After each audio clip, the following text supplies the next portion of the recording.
नमस्कार. तर आज आपण आजच्या व्लॉगला सुरुवात करणार आहोत. तर सुरुवात झालेली आहे सकाळीच जवळपास 5:30 वाजता. झाड लोट करून झाल्यानंतर इथे मी नाश्ता बनवायला आलेली आहे.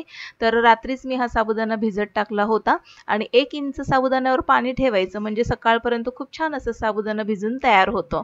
तर आता बघा हा मस्त असा साबुदाणा सकाळी भिजून तयार झालेला आहे आणि अशा साबुदाण्याची खिचडी बनवली ना तर मस्त मोकळी सुटसुटीत खिचडी तयार होते. कुठेही ती चिकट होत नाही.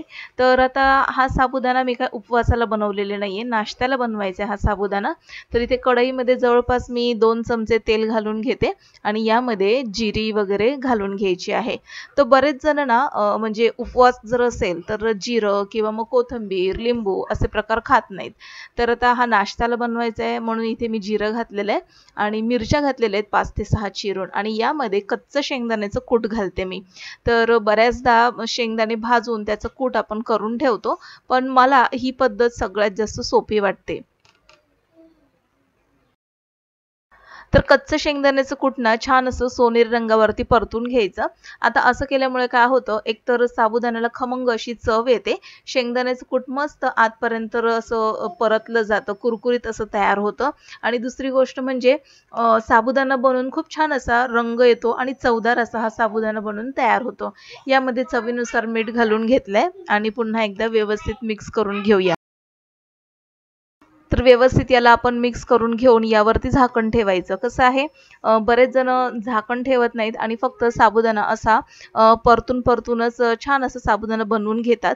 पण साबुदाण्यावरती जर झाकण ठेवलं ना तर साबुदाणा मस्त आतून शिजला जातो आणि ट्रान्सपरंट असा हा साबुदाणा तयार झाला म्हणजे साधारणपणे असा सफेद राहत नाही साबुदाणा. तर अशा पद्धतीचा साबुदाणा तयार झाला ना की समजायचं आपली खिचडी तयार आहे. जर साबुदाण्यामध्ये सफेद सफेद असे साबुदाण्याचे जर आपल्याला दाणे असे पाहायला मिळाले तर साबुदाणा थोडासा कच्चा आहे असं समजायचं. तर यावर मी झाकण ठेवून घेतलं आणि पुन्हा एक वाफ काढून घेते आणि आता पुन्हा एकदा व्यवस्थित मिक्स करून घेऊया आपण. तर आता मिक्स केल्यानंतर देखील मी तुम्हाला दाखवणार आहे साबुदाणा किती मोकळा सुटसुटीत असा तयार झालेला आहे. आणि आता इथे सकाळचे जवळपास 6:30 झालेले आहेत आणि 6:30 वाजता ही मी साबुदाण्याची खिचडी बनवून घेत आहे. तर सकाळी इतकं सकाळी कोण नाश्ता करतो? तर नाही. तर हा साबुदाणा मी टिफिनसाठी बनवलेला आहे म्हणजे लहान मुलासाठी आणि जो मोठा जाणार आहे कॉलेजला तर तो लवकर येणार आहे त्यामुळे त्याला आता मी नाश्त्याला हा साबुदाणा देत आहे. तर लहानाचा टिफिन पण तयार झाला आणि मोठ्याचा नाश्ता पण तयार झाला आणि जो थोडाफार साबुदाणा उरेल त्यामध्ये आम्ही दोघं जण नाश्ता करून घेऊ. तर आता बघा मोकळी सुटसुटीत अशी ही साबुदाण्याची खिचडी तयार झालेली आहे.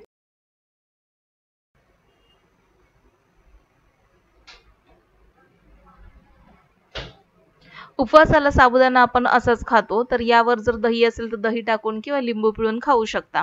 आता इथे मी नाश्ता वगैरे सगळं मुलांना दिल्यानंतर टिफिन वगैरे झाल्यानंतर माझी अंघोळ वगैरे करून झाली आणि आता झाड लोट, लादी वगैरे आणि क्लास वगैरे घेऊन आता मी इथे स्वयंपाकाला आलेली आहे. तर क्लास जवळपास माझा 9:30 ते 11 वाजेपर्यंत 11:30 वाजेपर्यंत असतो क्लास आणि आता तो क्लास घेतल्यानंतर सर्व उरकली कामं आणि आता स्वयंपाकाचा वेळ झालेला आहे. कारण की आता इथे जवळपास 12 सव्वा 12 होत आलेले आहेत आणि आता स्वयंपाक तयार होणं गरजेचं आहे. कारण की मुलं पुन्हा शाळेतून येतील, कॉलेजमधून येतील आणि मग स्वयंपाक आपला तयार असायला हवा. तर मी इथे पीठ मळून ठेवलं होतं. तर आज काही घरामध्ये भाजी नसल्यामुळे मी ना साधारणपणे सोयाबीनची भाजी करणार होते. तर सोयाबीन मी भिजत टाकलेले आहेत. उकळत्या पाण्यामध्ये मी सोयाबीन भिजत टाकत नाही. साध्या पाण्यामध्ये मी भिजत घालते आणि मस्तपैकी 15 मिनिटामध्ये छान सोयाबीन भिजले जातात. तर हे सोयाबीन भिजेपर्यंत इथे मी चपात्या बनवून घेत आहे.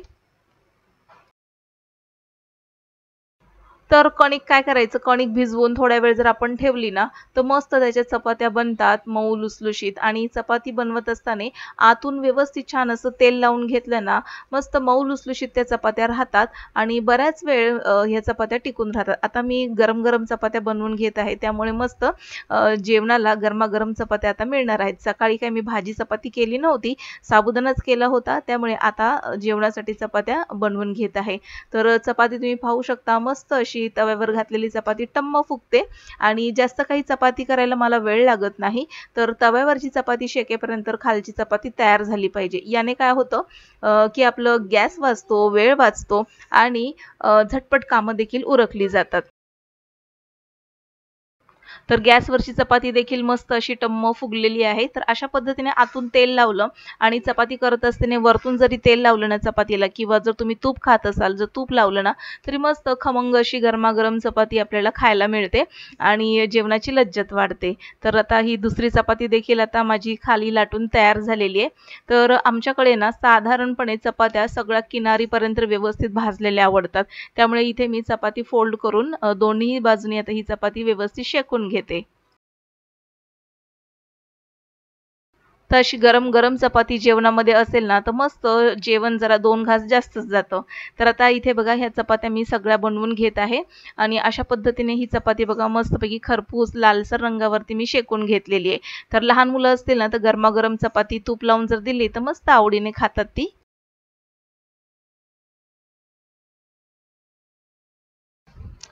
तर आमच्या जेवणामध्ये ना सकाळच्या एक वेळेस चपाती असते आणि रात्रीच्या एक वेळेस भाकरी वगैरे असते आणि कधीतरी हलकं-फुलकं असं जेवण बनवलं जातं जसं की दाल तडका, खिचडी, कढी अशा पद्धतीचं। तर आता इथे मी चपाती बनवून घेतल्यानंतर गॅसवरती मी कढई ठेवलेली आहे आणि आता सोयाबीनची भाजी बनवते। तर सोयाबीनची भाजी बनवत असताना ना बरेच जण मसाला लावून सोयाबीनची भाजी बनवतात। तर मसाला लावून मी काही सोयाबीनची भाजी बनवत नाही कारण की आवडीने पण खाल्ली पाहिजे ती। तर जितकी सुकी भाजी मी बनवते ना, तर तितकी आवडीने खाल्ली जाते। तर इथे मी आता कांदा व्यवस्थित याचं साल काढून घेते। पावसाळा म्हटलं की कांद्याला काळ्या रंगाची बुरशी असते। तर आता हे दोन्ही जे कांदे आहेत त्याचं साल काढून घेतल्यानंतर त्याला मला धुवून घ्यायचं होतं। धुवून घेतलेलं आहे मी आणि आता इथे सगळ्यात लवकर काम करणारा माझा किचन हेल्पर जो आहे ते म्हणजे चॉपर। तर पटकन अशा भाज्या किंवा कांदा, टोमॅटो यामध्ये चिरल्या जातात। कोशिंबीर जर म्हणाल तर खूप छान अशी बारीक पद्धतीने चिरली जाते आणि मस्तपैकी कोशिंबीर बनून तयार होते या चॉपरमध्ये। तर इथे आता मी कांदाचं साल काढून घेऊन त्याला धुवून चॉपरमध्ये बारीक करणार आहे। तर एकाच वेळेला चॉपरमध्ये मी ना कांदा आणि टोमॅटो बारीक करते म्हणजे वेळही जात नाही आणि झटकन आपला कांदा टोमॅटो पटकन चिरले जातात। ह्याला आता धुवून घेते आणि चॉपरमध्ये बारीक करून घेते। आणि आता माझे मिस्टर हे माझ्या पाठीमागून गेले होते तर हे तुम्हाला दिसलं असेल तर त्यांचं देखील काम चालू आहे आणि आता इथे कांदा बारीक केल्यानंतर आता मी भाजीची तयारी आता करून घेते। तर तेल घातलेलं आहे, तेल गरम झालं की यामध्ये साधीच फोडणी देते मी, थोडीशी मोहरी घालते आणि मग यामध्ये कांदा टोमॅटो जो बारीक चिरलेला आहे तो घालून घ्यायचा आणि छान असं परतून घ्यायचा म्हणजे मस्तपैकी सोयाबीनची जी भाजी आहे ना छान तयार होते। आणि एक महत्त्वाचं की सोयाबीनची भाजी बनवत असताना ना कांदा टोमॅटोचं प्रमाण थोडं जास्त ठेवायचं। जितकं कांदा टोमॅटोचं प्रमाण आपण जास्त ठेवू ना तर तितकी सोयाबीनची भाजी चवदार होते आणि झटपट होते। सगळ्यात झटपट तयार होणारी भाजी म्हणजे सोयाबीनची भाजी, बटाट्याची भाजी आणि भेंडीची भाजी। तर आता ह्याला व्यवस्थित परतून घेतल्यानंतर यामध्ये आता मला हळद आणि थोडंसं तिखट घालून घ्यायचंय। तर आता इथे माझा जो लहान मुलगा आहे तो शाळेतून आलेला आहे।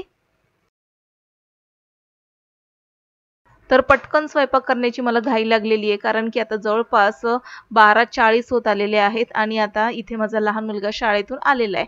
तर शाळेतून आल्यानंतर ना त्याचे भरपूर असे शाळेमध्ये ॲक्टिव्हिटी होत असतात आणि तो इथे मला ती ॲक्टिव्हिटी दाखवत आहे। तर आज ना त्याच्या शाळेमध्ये इंटर हाऊस कॉम्पिटिशन होतं आणि त्यामध्ये ऑर्गन डोनेशन यावरती आपल्याला म्हणजे मुलांना स्टुडंट्सला एक कार्डबोर्डवरती ऑर्गन डोनेशनबद्दल लिहायचं होतं।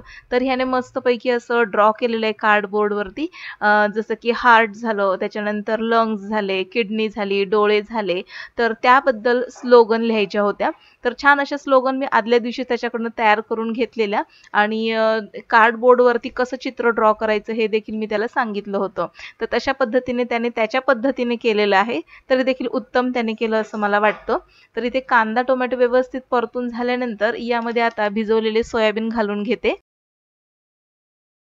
प्रत्येक घरातल्या हाऊसवाईफला मल्टीटास्किंग हे करावंच लागतं आणि त्यामुळेच आपलं काम हे झटपट होण्यास मदत होते. तर सकाळी भाजी चपाती वगैरे झाली ना, तर दुपारी जास्त काही मला बनवावं लागत नाही. डाळ भात किंवा एखादी आमटी वगैरे बनवली, तर मग सकाळची भाजी चपाती, डाळ भात किंवा एखादी आमटी असा आमचा स्वयंपाक तयार असतो. असं क्वचितच होतं, की डब्याला शॉर्टकट वगैरे द्यावा लागतो. तर आता इथे हे लहान मुलगा पुन्हा आलेला आहे आणि पुन्हा त्याला काहीतरी आठवलं शाळेतलं आणि तो मला सांगत आहे. तर काम करत असतानाच बऱ्याचशा गोष्टी शाळेतून आलेली आपली जी मुलं असतात, ते शाळेमध्ये काय घडलं, आज काय-काय शिकवलं, ते बऱ्याचशा गोष्टी तो शेअर करत असतो आणि आपण देखील काम करत त्यांच्या ह्या गोष्टी ऐकून घेतल्या पाहिजेत. म्हणजे मुलं देखील उत्सुकतेने शाळेतल्या सगळ्या घडलेल्या चांगल्या वाईट गोष्टी सांगत असतात. तर इथे तो सांगत होता, की आज माझ्या मित्राने अशा पद्धतीचं ड्रॉइंग केलं होतं, अशा पद्धतीच्या स्लोगन केल्या होत्या आणि आमच्या दोघांच्या मस्त गप्पा चाललेल्या आहेत स्वयंपाक करत-करत. तर आता त्याला जसं काही आठवेल ना, तसं-तसं तो अधे-मध्ये येऊन ना सांगत असतो आणि मध्ये-मध्ये त्याच्या खोड्या देखील चालूच असतात. तर आता तो तयारी करायला म्हणजे फ्रेश व्हायला गेलेला आहे आणि आता म्हणत आहे, की मला भूक लागलेली आहे. तर आता झालेला आहे माझा स्वयंपाक, पण आता थोडीशी डाळ बाकी आहे. त्याला फोडणी दिली, की ह्याला लगेचच मी जेवायला देणार. सोयाबीनच्या भाजीमध्ये भरपूर प्रमाणामध्ये प्रोटीन आणि फायबर असतं आणि जितकी आपण साधी बनवू ना, तितकी ही भाजी चवदार लागते, झटपट होते, जास्त काही वेळ लागत नाही याला. आता हा लहाना इथे बघून गेलेला आहे. हा बघा बघतोय पुन्हा एकदा. तर त्याला भूक लागलेली आहे, तर त्याला म्हटलं मी झालं डाळीला फोडणी दिली की तुला जेवायला देते म्हणून. तर आता तेल घातलेलं आहे आणि जिरं मोहरीची फोडणी देणार आहे. चॉपरमध्ये मी कांदा बारीक केलेला आहे, तर तो यामध्ये घालून आपल्याला मस्तपैकी फोडणी तयार करायची आहे आणि आज मी मिक्स डाळ बनवून घेणार आहे. ज्याला काय म्हणतात पंचडाळ किंवा पंचरत्न डाळ असं काहीतरी पंचमेल डाळ म्हणतात त्याला. आठवलं पंचमेल डाळ म्हणतात. खूप छान चवीला लागते आणि इथे माझ्याकडे आहे ना आज आलं लसूणची पेस्ट संपली होती, तर इथे मी रेडीमेड जी पेस्ट असते, तर तीच घातलेली आहे साधारणपणे अर्धा चमचा. व्यवस्थित परतून घेतल्यानंतर यामध्ये थोडंसं हिंग घालून घ्यायचंय आणि मिक्स डाळची चव जर म्हणाल ना खूप छान चवदार अशी तयार होते. मग तुम्ही मसाला लावून करा किंवा मग तुम्ही साध्या पद्धतीने मी जशी केली तशी देखील केली तरी चवदार होते. यामध्ये हळद तिखट घालून घेतलेले आणि आता शिजवलेली डाळ घालून घ्यायची आहे. मी बऱ्याचदा प्रयत्न करत असते, की सकाळचं रुटीन शेअर करायचं म्हणून. पण सकाळी इतकी घाई असते ना, सकाळचे डबे असतात, त्याचप्रकारे सकाळचे होम ट्युशन्स असतात, त्याच्यामध्ये माझे 2 तास जातात. त्यामुळे हे जे आहे ना सकाळचं रुटीन बऱ्याचदा माझ्याकडनं शूट होत नाही. त्याच्यामुळे जितकं मला जमतं तितकं मी आता तुम्हाला दाखवत आहे. तर कुकरच्या शिट्ट्या झाल्या होत्या. कुकर बऱ्यापैकी थंड झाल्यानंतर आता यामध्ये जी शिजवलेली मिक्स डाळ आहे, ती आता आपण या फोडणीमध्ये घालून घेणार आहोत. तर छान शिजलेली आहे ही डाळ. आता हा भात पुन्हा कुकरमध्ये ठेवून याला झाकण लावून घेते म्हणजे हा भात जेवेपर्यंत गरमच राहील. आता ही डाळ घालून घेते आणि बऱ्यापैकी आता जशी कन्सिस्टन्सी हवी आहे तर त्या प्रमाणात थोडंसं पाणी घालून घेते. मला वाटतं आजचा मी जरा बऱ्यापैकी स्वयंपाक सगळाच शेअर केलेला आहे. तर हे असतं माझं दुपारचं रुटीन. तर सकाळचं धावपळीमध्ये सगळं व्यवस्थित कामं उरकून दुपारचा स्वयंपाक करून आणि मग उरलेली कामं पटकन उरकायची आणि मग थोडीशी एक झोप घेतली, की पुन्हा संध्याकाळचा माझा क्लास असतो आणि मग संध्याकाळच्या क्लासला 4 ते 6 मला बसावं लागतं. तर आता बघा माझी घाई चाललेली आहे स्वयंपाक वगैरे करण्याची. चवीनुसार यामध्ये मीठ घालून घेऊया. तर एकीकडे डाळ उकळतीये आणि दुसरीकडे ही सोयाबीनची भाजी देखील तयार झालेली आहे आणि आता हे जो किचनवरचा जो पसारा झालेला आहे तो सगळाच आवरून घेते आणि स्वयंपाक करत असताना खूप गरम होतं. केस जर आपण असे खाली असं सोडून दिले ना तर भरपूर गरम होतं. म्हणून मी काय केलं हे केस बांधून टाकलेले आहेत आणि आता हा जो पसारा झालेला आहे जो कांदा वगैरे आपण चिरला होता आणि तो कचरा जो मी एका प्लेटमध्ये ठेवलेला आहे तर तो कचरा ह्या डस्टबिन बॅगमध्ये आता मी घालून घेते, काढून घेते आणि आता हा पसारा मी माझ्या पाठीमागचा जो आणखीन एक किचन टॉप आहे त्याच्यावरती ठेवून देते आणि हा किचनचा ओटा बऱ्यापैकी रिकामा झाल्यानंतर ओल्या कपड्याने पुसून घ्यायचा. ओल्या कपड्याने किचनचा ओटा आधी पुसून घेते म्हणजे तेलकट किंवा मग पीठ वगैरे जे काही सांडलेलं असेल किंवा मग थोडाफार कचरा, डाळ, तांदळाचे कण जे पडले असतील ते सगळं ओल्या कपड्याने पुसून घेतल्यानंतर जे किचन क्लीनर आहे ते स्प्रे करून व्यवस्थित पुसून घ्यायचं. म्हणजे किचन एकदम स्वच्छ लख्ख धुतल्यासारखं असं दिसतं आपल्याला. कुठेही डाग वगैरे दिसत नाही, तेलकटपणा राहत नाही. आता हे किचनचा कपडा मी पुन्हा आता व्यवस्थित स्वच्छ धुवून घेते. तर बरेच जण जे दुकानामध्ये किंवा शॉपिंग मॉल असतात तिथे मायक्रोफायबरचे जे छोटे छोटे टॉवेल असतात, किचन टॉवेल, ते वापरतात. तर इथे मी असं सजेस्ट करेल की आपल्या घरामध्ये ना भरपूर जुने कपडे असतात, तर त्याचा देखील रियूज झाला पाहिजे.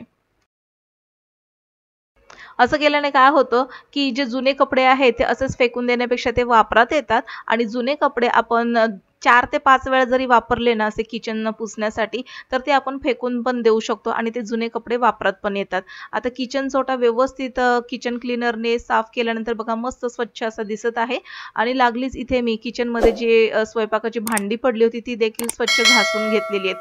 आता इथे ज्या किचनच्या म्हणजे जो नळ आहे त्याच्यावरती मी ते ऑर्गनायझर लावलेलं आहे. तर तिथे मी हँड क्लीनर देखील ठेवलं होतं, हँड वॉश. तर ते थोडंसं घेऊन मी हात धुवून घेतलेलं आहे आणि इथे बघा डाळ आणि ही भाजी तयार झालेली आहे.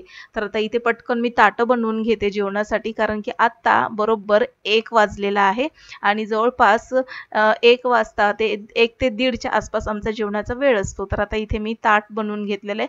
सोयाबीनची भाजी, मिक्स डाळ घेतलेली आहे, सोबतच चपाती घेतलेली आहे गरमागरम आणि थोडासा खरडा जो मी रात्री बनवून घेतला होता तो चवीला घेतलेला आहे आणि थोडंसं लोणचं.